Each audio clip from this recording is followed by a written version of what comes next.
आप सबको। आदाब गुडागी जी। आदाब जी आदाब, कैसी हैं बहन? मैं बिल्कुल ठीक हूँ, आप सब ठीक हैं? जी जी हाँ, जरा थोड़ा करीब आके बोलिए माइक के।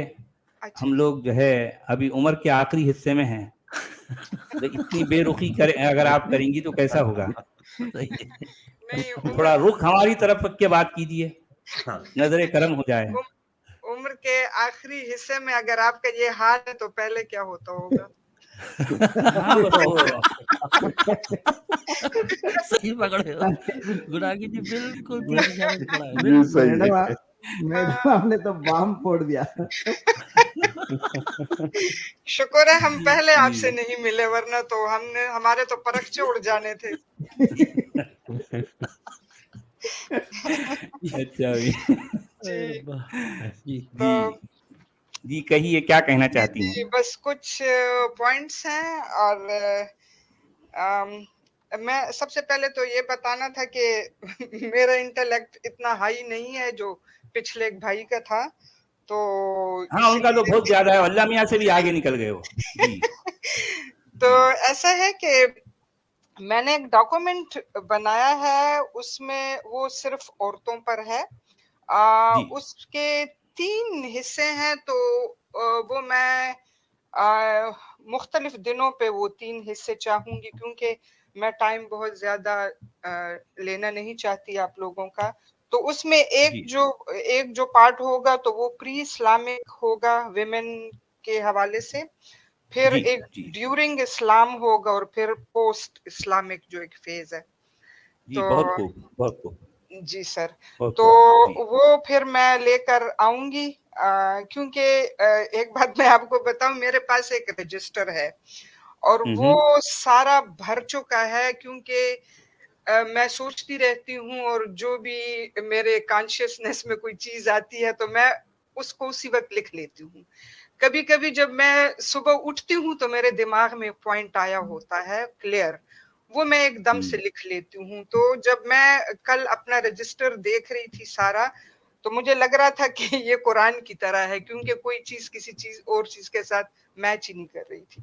तो लेकिन ये है कि कुछ क्लिकिंग पॉइंट्स उसमें निकल आ जाते हैं मेरे लिए।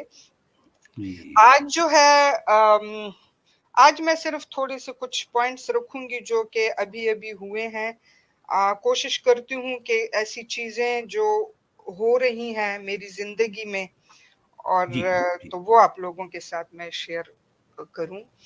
जी तो जरूर। जी सबसे पहले तो हैप्पी लोहड़ी सब मेरे जो भाई हैं बहनें हैं जो मना रहे हैं, और मैं उनके लिए ये बताना चाहूँ कि हमने लोहड़ी मनाई सैटरडे को गुरुद्वारे में, और बहुत मजा आया। सबने बहुत रक्स किए, बहुत गाने गाए, जो ट्रेडिशनल सॉन्ग्स थे तो वो सब ने गाए।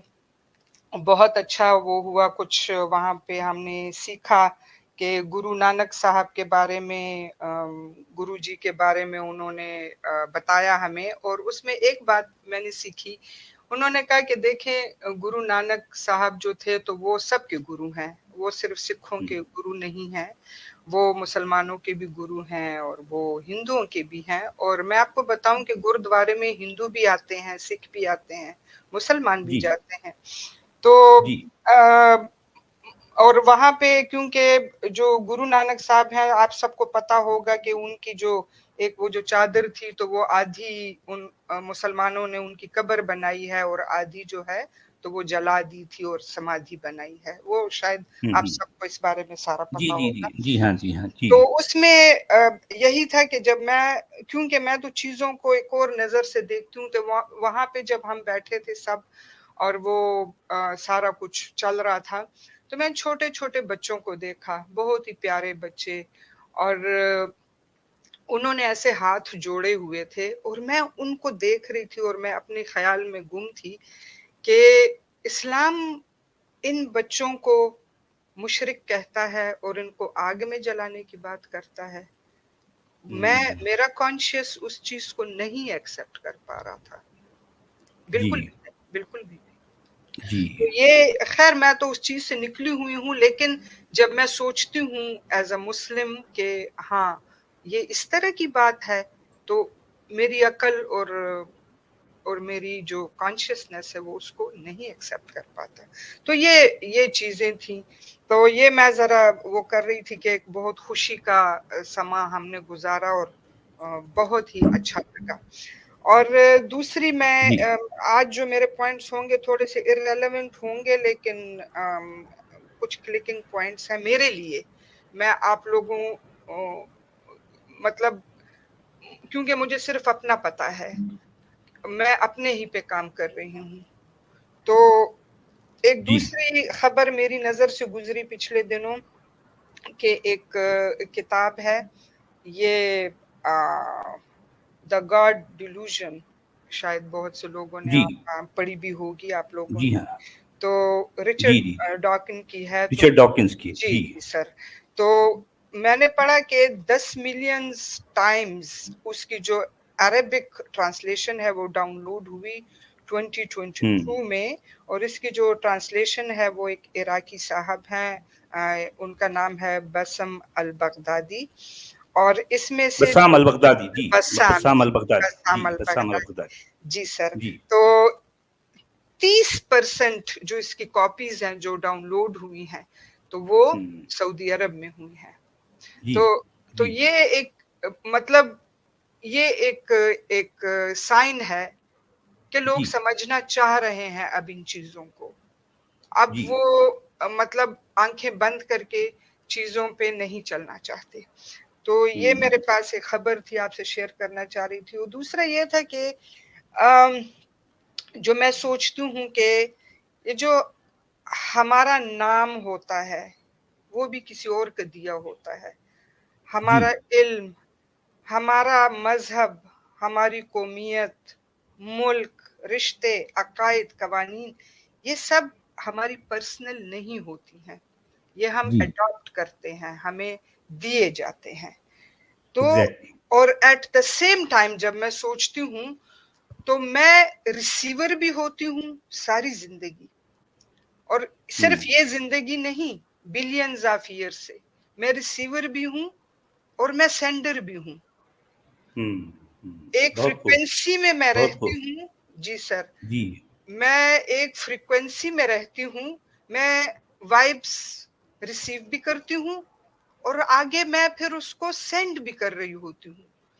तो जी, जब अब बात वहाँ मतलब जिस जगह पे मैं खड़ी हूँ, शायद बहुत सी चीज़ें मैं एक्सप्लेन नहीं कर पाती वर्ड्स में जो मैं फ़ील करती हूँ, लेकिन कोशिश करती हूँ कि जब मेरा जो एक किरदार है, वो एक फ़िल्टर का होना चाहिए, कि मेरे हुँ, पास जो चीज़ आई है, क्या मैं एज़ इट इज़ हुँ, लेके उसको आगे सेंड कर दूँ, अपनी नस्ल जी, में, अपने आगे लोगों में, टीचर की हैसियत से, एक मतलब एक इंसान की हैसियत से। ये और हुँ, चीज़ें तो हमारे पेशे होते हैं, बहैसियत जी, इंसान, प्योर इंसान। तो मुझे वो हुँ, फ़िल्टर करना है। और हमारे साथ ऐसे ही होता रहा है, एज़ इट इज़ जो चीज़ें आ रही हैं, वो आ रही हैं। जो हुँ, पानी आ रहा है बगैर उसको छाने, बगैर उससे रेत और मिट्टी के निकाले, आगे ही आगे हम देते जा रहे हैं और वो लोग पीते जा रहे हैं और कंटामिनेट हुँ। होते जा रहे हैं। तो ये जो आप और लोग। ये और हम ये इस कंटामिनेशन को अपनी आँखों से देख भी रहे हैं। हमारा जी सर। डे टू डे का एक्सपीरियंस भी है, उसके बावजूद ना हमारी आँखें खुलती हैं, ना हमारी अक्लों पर के ताले खुलते हैं। हम बदस्तूर ये काम किए जा रहे हैं, सदियों से। आज भी हम अपनी आँखें खोलने के लिए तो तैयार सर नहीं हैं। तो सर वही चीज़ है कि एक स्टैग्नेंट वाटर है, एक जोहड़ है, उससे हम मुसलसल पानी पी रहे हैं, उसे एक रास्ता देना चाहिए कि वो पानी साफ हो जाए, वो फ्रेश हो अब जाए। आपने देखिए बहन इतनी जी, प्यारी और इतनी उम्दा बातें की हैं, तो जी सर। आप ही की बात को थोड़ा-सा आगे बढ़ाते हुए कुछ बातें मैं ऐड करना चाहूँगा, उसके बाद फिर अपनी बातें आप जो है कंटिन्यू कीजिए। जी क्योंकि सर। आज ही मैं अपनी किताब का ये हिस्सा मैं लिख रहा था। मैं एक कोई अरब जो है किसी चैनल पर, तो उसमें मैं कुछ बातें सुन रहा था, तो वो बातें मेरे ज़हन में थी और मैंने उन बातों को अपने इन अल्फ़ाज़ में जो है पेश किया है। ये आज का ताज़ा-ताज़ा है। इसमें मैंने ये लिखा है कि इस्लाम ने मुसलमानों के अंदर जहां खुद सरी, खुद बीनी, खुद सिताई और खुद पसंदी जैसे दिमागी और नफ्सियाती अमराज पैदा कर दिए हैं, वहीं पर गैर मुस्लिमों के खिलाफ नफरत, कराहियत, बुग़्ज़ और तासुब के जहरनाक बीज भी बो दिए हैं। मुसलमान माँ बाप जब अपने नन्हे बच्चों के कोरे और निथरे जहनों में अनानियत और नरगिसियत के मगरूर टीके चुभोते हुए ये बावर कराते हैं कि सिर्फ हमारा अल्लाह ही अकबरो आला है, सिर्फ हमारा नबी ही अफजलो अशरफ है, सिर्फ हमारी किताब ही महफूज व मासूम है, सिर्फ हमारा दीन ही मुकम्मल और जामे तरीन है, फ़क़द उम्मत मुस्लिमा ही खैर उम्मत है, क्योंकि मुसलमान ही अल्लाह के पसंदीदा हैं, लिहाजा मुसलमान ही जन्नत के हकदार हैं, वगैरह वगैरह। ऐसी नखबत और तकब्बुर का अंजाम यह होता है कि इनके बच्चे बड़े होकर अपनी तमाम नाअहली और नालायकी के बावजूद न सिर्फ ये कि खुद को सबसे बेहतर और बरतर समझते हैं, बल्कि गैर मुस्लिमों के साथ निहायत जिल्लत और हिकारत आमेज रवैया भी अपनाते हैं। तभी तो एक फलस्तीनी मुस्लिम अरब नौजवान एक इसराइली यहूदी अरब नौजवान को यह ताना देने लगता है कि रिजली अतहरु मिन वजहिक लिअन्ननी अतवद्दउ खम्स मर्रातिन यौमियन, यानी मेरी टांग, मेरा पैर तेरे चेहरे से भी ज्यादा पाकीज़ा व नफीस है, क्योंकि मैं रोजाना 5 मर्तबा वुजू जो करता हूं। ये बात है। बहुत खूब। जी, आप अपनी जो है बात जारी रखिए। बहुत शुक्रिया। अब एक और, अब जैसे ये मैं अभी बात कर रही थी कि हम उसको फिल्टर नहीं करते। हम जब देखते हैं डॉक्टर इसरार अहमद साहब को, डॉक्टर जाकिर नाइक साहब को, या हमारे जो हैं गामदी साहब को, हम इन सब को देखते हैं और सुनते आते हैं, या वहां पे भी हमें फिल्ट्रेशन नहीं नजर आ रही। वहां पे भी वो वही 1400 साल या 1200 साल या वही चीजें हैं जो लेके आगे, मतलब हमें आज इस दौर में हम उसको, उन सारी चीजों का हम उसी तरह से ही ले रहे हैं। Exactly, लोग हैं, exactly. आप हैं। अच्छा, बजाय फिल्टर करने के वो उन्हीं जो है वो कंटेमिनेटेड वाटर को एक दूसरी बोतल में डालकर हमको पेश करें। देखो भाई, एक नई बोतल है। अरे भाई, अंदर पानी तो वही है ना, कंटेमिनेट, बोतल चेंज कर रहे हैं आप। जी गामिदी साहब, और करते क्या हैं? और भाई चीज वही है, शराब पुरानी है, बोतल नहीं है, और क्या। और सिर्फ ये नहीं कि वो कंटामिनेटेड वाटर है, बल्कि वो हमें बताते हैं और इस चीज को मतलब वो हमें ये यकीन दिलाते हैं कि ये बहुत अच्छा पानी है, और इसमें जो कंटामिनेशन है तो वो भी तुम्हारे लिए अक्सीर है, ये भी तुम्हें जन्नत में ले जाएगी, यहाँ पे बर्दाश्त कर लो इसकी जो बीमारियां हैं, लेकिन दूसरी एक जिंदगी है जहां पे ये बीमारी तुम्हें जन्नत में फायदा देगी। जी, फायदा देगी। तो यहाँ पे ये जहर पी लो, ये वहां पे तुम्हारे लिए अक्सीर होगी। क्या बात है। यहाँ पे शराब मत पियो, तुम्हें अल्लाह अपने हाथ से शराब पिलाएगा जन्नत में, वो साकी गिरी करेगा, वो साकी है। जी, तो वाह, क्या बात है, तो क्या बात है। अब बात ये है कि अब एक और पॉइंट मैंने यहाँ लिखा जो संडे को एक वाकया हुआ, और वो रिलेट करता है लव जिहाद से। इस पे खैर मैं पहले भी बात कर चुकी हूँ और आप लोग भी बहुत कर चुके हैं, लेकिन चूंकि ये संडे को हुआ है तो एक मेरी एक दोस्त है और वो बहुत ही ज्यादा मोमिन है, तो उसको मतलब वो हिजाबी और वो बहुत ही हद तक वो मोमिन है, तो उसके शोहर की एक फ्रेंड बनी और जो क्रिश्चियन थी, और उन दोनों का मतलब उनकी दोस्ती हुई 1 साल पहले, और वो उस जो उसके शोहर हैं, मैं उनको भाई साहब कहती हूँ, तो भाई साहब ने अपनी बीवी से कहा कि मेरी जो फ्रेंड है वो मुसलमान होना चाहती है मेरी खातिर, हम्म। तो तुम मेरा साथ दो, मैं उससे निकाह करूँ मस्जिद में, तो तुम भी जन्नत में चली जाओगी और मैं भी। वाह क्या बात है। तो वो खातून जो है वो मेरी बेस्ट फ्रेंड है, मतलब सबसे जो मेरी बहुत अच्छी फ्रेंड है, तो वो है। तो उसकी कम्युनिटी में बहुत इज्जत भी है। तो हम्म वो 1 साल से वो मेरे साथ मतलब अपना रोना-धोना करती है और उसको मतलब जिस तरह बस मेरा उसके साथ वो है, तो अब वो इस स्टेज पे आई कि कल जो वो खातून है जो क्रिश्चियन थी, बहुत ही हाई पोज़ीशन पे वो काम करती है, बहुत ही नाइस है वो भी।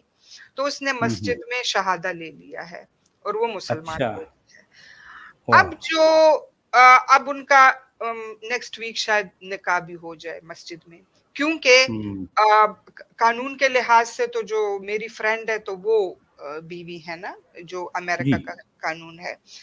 और ये जो मेरी फ्रेंड है, 19 साल इसकी शादी को हो गए।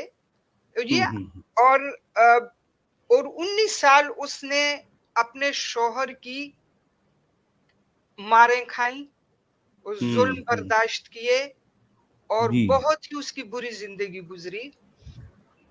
उसको उसको पढ़ाया भी मैंने घर में, उसको सिटीज़नशिप का एग्ज़ाम मैंने दिलवाया, उसको ड्राइविंग मैंने सिखाई, उसको हम्म इंग्लिश स्कूल में दाखिल मैंने कराया और अब वो खुद भी जॉब कर रही है। तो वो मेरी बात को हमेशा मानती है कि जो भी हम्म। तुम कहोगी मेरे लिए, मैं उसी तरह ही करूँगी। अब बात ये हो गई कि यहाँ पे कल उसने मुझे बताया कि वो मस्जिद में तो उस खातून ने शहादा ले लिया है और हम्म। और तो पहले तो मैं हँसी, मैंने उसको कहा कि हम औरतों का तो शहादा भी आधा होता है क्योंकि हमारी तो हर चीज़ आधी है। तो जी। उसने कहा कि खैर वो भी अब इस स्टेज पे आ गई है कि उन चीज़ों से गुज़र चुकी है, जवान बच्चे हैं उसके। तो उसने फिर हम्म मुझे कहा कल कि मैंने एक्सेप्ट कर लिया है क्योंकि वो हमारे मज़हब में शामिल हो गई है। ये हम्म। देखें, ये इस मेंटालिटी को देखें जी कि जी जी जी जी तो जी। वो अब चूँकि हमारे मज़हब में शामिल हो गई है, तो मैं उसको कुछ भी नहीं कहूँगी इसलिए कि वो कहेगी कि ये कैसा दीन है, कि मैंने इनका हम्म दीन भी एक्सेप्ट कर लिया और ये फिर भी मुझे एक्सेप्ट नहीं कर रहे। तो मैंने हम्म इस वजह से उसको एक्सेप्ट कर लिया है कि मैं अपने दीन की बदनामी नहीं करना चाहती।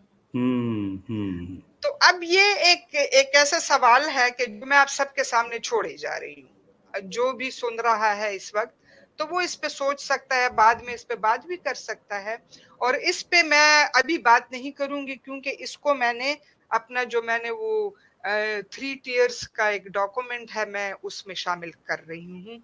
तो उस वक़्त फिर मैं हम्म। उस पे जो साइकोलॉजिकल इफ़ेक्ट है, इवन विमेन पर भी, जो दीन का जी। साइकोलॉजिकल इफ़ेक्ट है, तो वो मैंने उसमें शामिल किया है।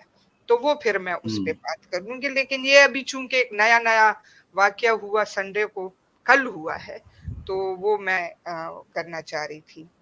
तो आप दूसरी ये कहना चाह रहे हैं कि वो जो है जो एक नई खातून जो अभी इस्लाम में दाखिल हुई है, जी, उनका उनका जो है बैकग्राउंड क्रिश्चियनिटी है। जी, तो जी, वो क्रिश्चियनिटी से इस्लाम की तरफ आई हैं, उन्होंने इस्लाम कबूल किया महज इस वजह से कि जी, वो जिससे लव करती हैं वो है मुसलमान। और बिल्कुल। इस मुसलमान ने इस खातून को इसलिए जो है पकड़ के फंसाया जी, ताकि वो इसको अगर मुसलमान बनाए तो जी, इसके मुसलमान बनने से इसको जन्नत का परवाना मिलेगा। और बिल्कुल। ये साहब आपके लोग जिसको आप भाई साहब कहते हैं, जी, वो अपनी बीवी को भी इस तरह से वरगला रहे हैं कि जी, देखो मैं एक खातून को जो है मतलब उसको मुसलमान बनाया है और जी, फिर जो है इसकी वजह से मैं भी और तुम भी जन्नत में जाएंगे। एग्ज़ैक्टली। तो अब ये इसका मतलब है कि लव जिहाद ये नहीं तो और क्या होता है? तो यही और है, क्या होता इसीलिए मैंने कहा कि मैं आपको ये आप सबको बता दूँ कि ये अभी हुआ है, कल हुआ है और वो खातून भी अब खुश है कि मैं भी जन्नत में जाऊँगी, जो मेरी है? दोस्त है, जी कि जी। क्योंकि मैंने उसको एक्सेप्ट कर लिया है। तो हम्म इसको मैं कैसे समझती हूँ, ये मैं अपने डॉक्यूमेंट में लिख रही हूँ। मैं ज़्यादा हम्म टाइम आपका नहीं आज लेना चाहती और आप खुद भी सोचें इस चीज़ को। मतलब आप सब जो है, जो सुनने वाले लेकिन गुणागी जी, जी। उनको किसी तरह से आप उनको थोड़ा सा मोटिवेट कीजिए कि वो एक बार कम से कम सूरे निसा पढ़ ले। ऐसा है कि वो जो दूसरी खातून है, मैंने कहा कि अगर ये मुझे 10 मिनट दे देना तो तो इनको पता चल जाएगा। लेकिन मेरी वो जो क्रिश्चियन खातून है, वो मेरी दोस्त नहीं है। उनका मेरे साथ राब्ता नहीं है। तो दूसरी बात ये है कि तो जो मेरी दोस्त थी कल, वो मेरे घर आई और वो कह रही थी कि मैं बहुत पुरसुकून हूँ, देखो एक खातून इस्लाम में शामिल हो गई। मैंने उसको कहा कि ऐसे मत कहो कि एक खातून इस्लाम में शामिल हो गई, आप कहें आपने एक खातून को धोखा दे दिया है, आप दोनों ने मिलके। और चूंकि मैंने कहा चलो, उसका है कि आबादी बढ़ गई है, देखो वो खातून शामिल हो गई। मैंने कहा आबादी नहीं बढ़ी, क्योंकि मैं निकल गई हूं, तो आबादी तो बढ़ी नहीं, क्योंकि मैं निकल गई वो शामिल हो गई। ये हम मजाक में इस तरह तो मतलब। अच्छा, यहाँ पर गुडागी जी हम कह जी सकते हैं जी कि इस्लाम को कबूल करने वालों की अक्सरियत जी कर ये है, कुछ उसमें कुछ शायद कुछ होते होंगे जो वाकई उन्होंने इस्लाम को पढ़ा है, किसी पता नहीं किस अंदाज में पढ़ा, मैं नहीं जानता, लेकिन मेजॉरिटी ऐसे लोगों की होती है जिनको इस्लाम के बारे में कुछ भी नहीं पता, कुछ भी नहीं पता। जी अब वो किसी ना किसी के दबाव में या किसी ना किसी के प्यार में या फिर जो है कोई ना कोई लालच में या कोई ना कोई डर के मारे जो है वो इस्लाम कबूल करते हैं। ये मेरा अपना जो है ऑब्जर्वेशन ऐसे है। ही है। तो जी, एग्जैक्ट ये जो यही बात। अगला पॉइंट है, कभी कभी मुझे बहुत अजीब लगता है सच वाला जी के, जो मैं सोच रही होती हूँ वो आप एकदम से पिक कर लेते हैं। तो हम्म, और यही वाइब्स होती हैं। तो अब ऐसा है कि ये जो अभी एक बात हो रही थी मुनाफिकत की, तो मुनाफिकत जो होती है ना, मतलब मुझसे कोई क्यों झूठ बोलता है। एक शख्स होता है जो सारी दुनिया से सच बोलता है लेकिन मुझसे झूठ बोलता है, इसका मतलब ये होता है कि मुझ में कोई प्रॉब्लम है, इसलिए वो मुझसे सच नहीं बोल रहा। तो या तो ये जो झूठ होता है या मुनाफिकत जिसको हम कह सकते हैं, वो या तो लालच से होता है या डर से होता है। हमें डर होता है किसी के पावर का, रिश्ते खोने का, माल खोने का या ओहदा खोलने का, और या लालच होता है वाइस वर्सा, इन्हीं चीजों का। इस्लाम में भी देखें, हम कहते हैं कि जो लोग इस्लाम उन्होंने कबूल किया उस वक्त पुराने जमाने में, तो उनके पास तो कोई और चारा ही नहीं था, उन्होंने तो करना था, क्योंकि बल्कि उन्होंने मैं यहाँ पर जो है पर्टिकुलरली जो है कुरान में जिन लोगों को मुनाफिक कहा गया है जी उनके बारे में मैं कह सकता हूँ कि कुरान के मुनाफिक अपने जमाने और अपने इलाके के वो सीधे साधे शरीफ लोग थे जो लड़ना झगड़ना नहीं चाहते थे। अब क्योंकि वो उसी बस्तियों में रहते थे सदियों से, अब एक शख्स उन पर मुसल्लत हो गया था, तो अब मजबूरी उनकी ये थी कि या तो वो जगह छोड़ कर जाएं, या अगर इसी जगह पे रहना है तो ये जो शख्स हम पर मुसल्लत हो गया है गुंडागर्दी की बुनियाद पर, इसकी बात को या इसके दीन को कबूल कर ले, बस इससे ज्यादा कुछ भी नहीं। मगर दीन जब कबूल करने के बाद में, दीन जब इनसे तकाजे कर रहा था कि जाओ लड़ो और लोगों को काटो और खुद भी कट जाओ, तो ये लोग पीछे हटते थे। तो इस वजह से इन लोगों को मुनाफिक कहा गया है। हालांकि मुनाफिक असल में अपने जमाने और इलाके के शरीफ लोग थे, सीधे साधे लोग थे, जितना मैं समझ सका हूं जी। और दूसरी बात ये है कि वो जो लोग थे जो इस्लाम लाए थे, वो 86 थे या जो भी थे मक्का के अंदर जो इस्लाम लाए थे, मैं तो उनको भी मुनाफिकीन कहती हूँ, क्योंकि वो भी डर से या इस्लाम लाए या लालच में लाए कि लोंडियां मिलेंगी या जो माले गनीमत है वो मिलेगा। और फिर जब वो कहते हैं कि वो जी और जो लोग इस्लाम छोड़ देते हैं तो वो मुर्तद हैं, तो वो लोग भी तो अपना दीन छोड़ गए थे ना, उनको तो किसी ने भी मुर्तद नहीं कहा, किसी ने भी उनको नहीं मारा। और पिछले दिनों एक साहब आए थे जो चीख रहे थे और आपसे कह रहे थे कि आपकी फैमिली तो आपको छोड़ गई, तो आपकी फैमिली को तो आपने नहीं किया, तो हमें आप नसीहत कर रहे हैं। तो हुजूर के तो अपने चचा भी तो उनके साथ नहीं रहे थे, और काफी चचा, अबू सफियान तो इसलिए मुसलमान हो गया था कि जब फतह मक्का हुआ उसके पास भी कोई रास्ता नहीं, कोई और चारा नहीं था। कोई जी, चारा जी, नहीं सही था। बात। जी, तो सही बात। अभी 2-3 मैं कुछ ऐसे लोगों के इंटरव्यू सुन रही हूँ कि जो मुसलमान हो गए और क्यों हुए। आप भी देख सकते हैं, गूगल पे हैं। जी, आज सुबह मैंने एक खातून का इंटरव्यू सुना, तो वो कह रही हैं कि वो जर्नलिस्ट हैं, वो यरूशलेम गई और ईरान और बहुत काम किया, तो वो क्यों मुसलमान हुई, क्यों भाई? मुझे वो कहती है कि मुझे यरूशलेम में बहुत सख्त ठंड लग रही थी और एक मुसलमान खातून ने मुझे कोट दिया, तो मैंने कहा कि मुसलमान तो बड़े अच्छे होते हैं, तो मैं जी, मुसलमान इसलिए मैंने हूँ। इस्लाम कबूल किया। हाँ, सही है। इसलिए जी, अच्छा, फिर एक और साहब हैं जो हॉलैंड से हैं, और अगर आप लोग चाहें तो उनके नाम मैं आपको दे देती हूँ, लेकिन आप खुद ही गूगल कर सकते हैं। तो उसमें उसने कहा कि वो किताब लिख रहा था इस्लाम के खिलाफ, तो फिर उसने कहा कि आप क्यों मुसलमान हुए? तो उसने अपने इंटरव्यू में बताया, मैं मुख्तसरन एक लाइन में बता देती हूँ कि मैंने जब पढ़ा, जो उसवे हसना पढ़ा, तो मैंने देखा कि मोहम्मद ने हिंदा के कातिल को माफ कर दिया। तो मैंने कहा वाह! ये इतना अच्छा आदमी है, इसने ये तो हिंदा रहमतुल आलमीन है। जी, जी, तो मैंने कहा कि ये तो बहुत अच्छा आदमी है, तो मैं जी। मुसलमान होता हूँ। तो अब और बात ये किताब है, लिखना बंद और मैं मुसलमान हो गया। वो जी, मुसलमान हो गया है अब। जी, अब बात ये जी। है कि कोर्ट तो क्या, अगर कोई मुसलमान नहीं है और किसी को सर्दी लगेगी, तो क्या जो गैर मुस्लिम है वो कोर्ट नहीं देते? हुँ। ये जो मुसलमान कंट्रीज में अच्छा, मुसलमान होने वालों में ऐसे लोग भी हैं जो जी, कभी देख लेते हैं कि एक मुसलमान शख्स किसी कुत्ते को पानी पिला रहा है, तो मैंने देखा है यार क्या क्या मजहब होगा ये। एक शख्स जो है एक कुत्ते को पानी पिला रहा है तो यकीनन मुझे इस्लाम कबूल कर लेना चाहिए, इसलिए मैं इस्लाम कबूल कर लिया। अब बोलिए।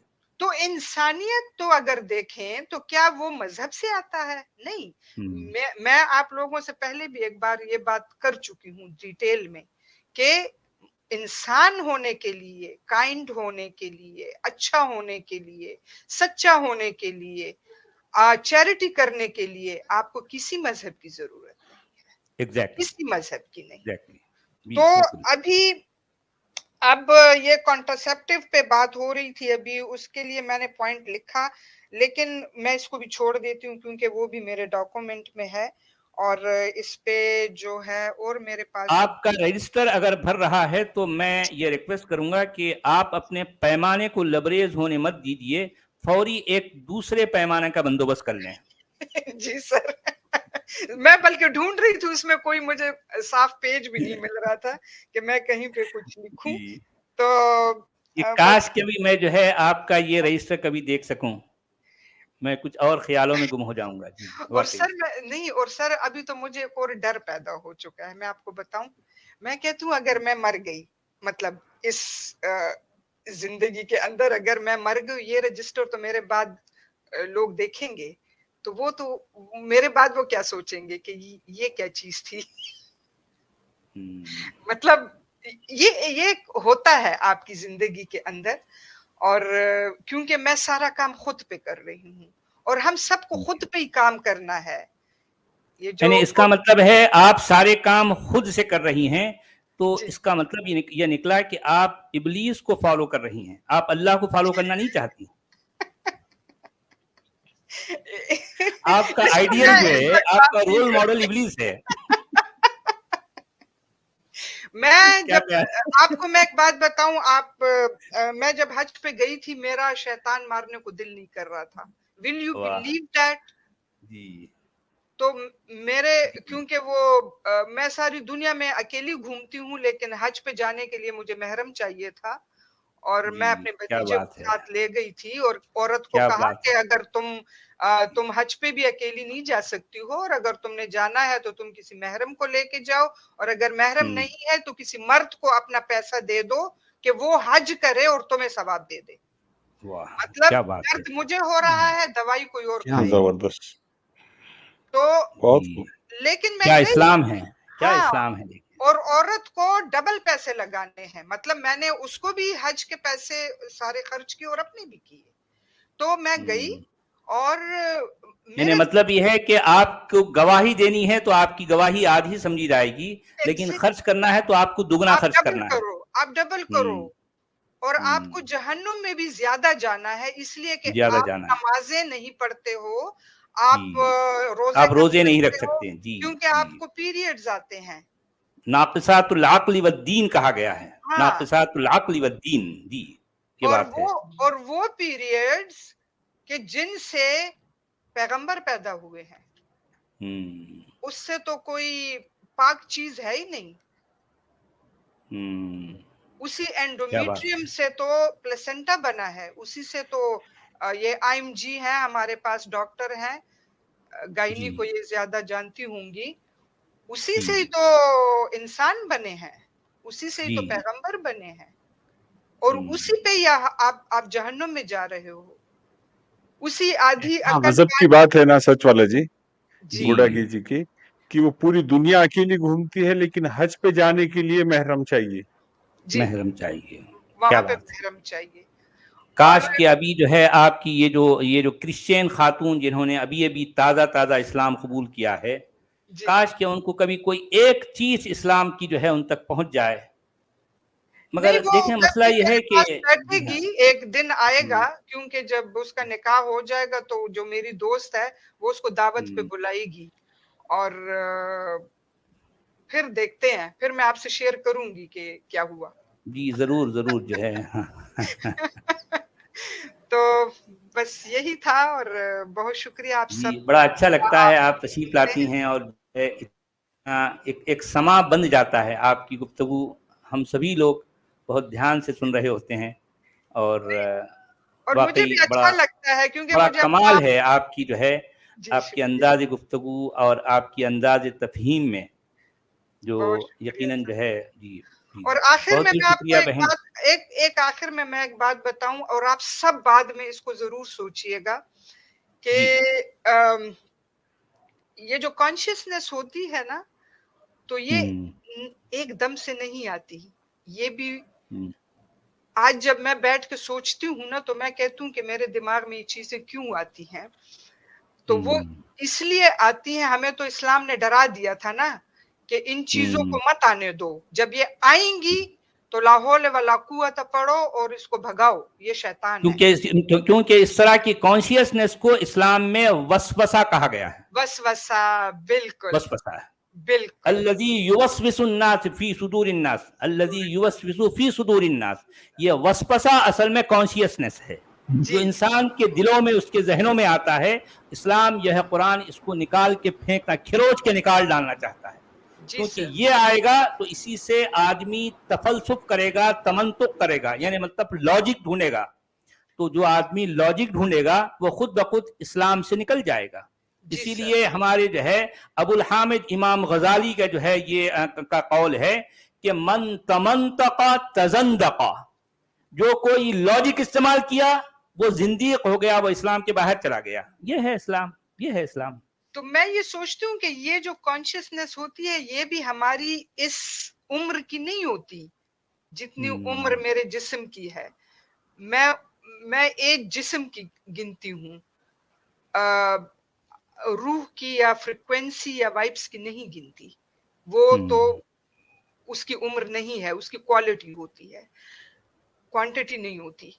तो अभी अ, तो ये जो कॉन्शियसनेस होती है, ये भी हमारे जेनेटिक जीन्स में आती है, और ये भी millions and billions of years की होती है। ये भी इस एक थोड़े से अरसे की नहीं होती। उसमें हम कंट्रीब्यूट कर रहे होते हैं, एक टाइम पे फिल्टर हो जाती है। तो जी ये चीजें, मतलब इन पे मैं सोचती हूँ इन चीजों को। तो जी तो जैसे फिजिक्स के मास्टर्स लोग हैं, जी। और वो भी गुजर जाते हैं, मौलवी बन के रह जाते हैं। लेकिन एक आम सा बंदा होता है, और उसका कॉन्शियसनेस ऐसा होता है कि वो अजीब होता है। तो वो उसके उस एज की बात नहीं होती। वो उसके पीछे से जो कम्युलेटिव जो जो मेमोरी है, वो उसमें चीज़ें हम्म। आ रही होती हैं और आगे जा रही होती हैं और एक टाइम पे वो निकल आती हैं, जब उनको मौका मिलता है। जी जी, ऐसा बहुत बहुत शुक्रिया गुदागी जी। बहुत बड़ा शुक्रिया। अच्छा लगता है, आप आती हैं और जो है बहुत कुछ सीखने को हमें मिलता है। बहुत बहुत शुक्रिया आपका। शुक्रिया सर, खुश रहें, जी आबाद रहें। जी जी, बहुत शुक्रिया। जी।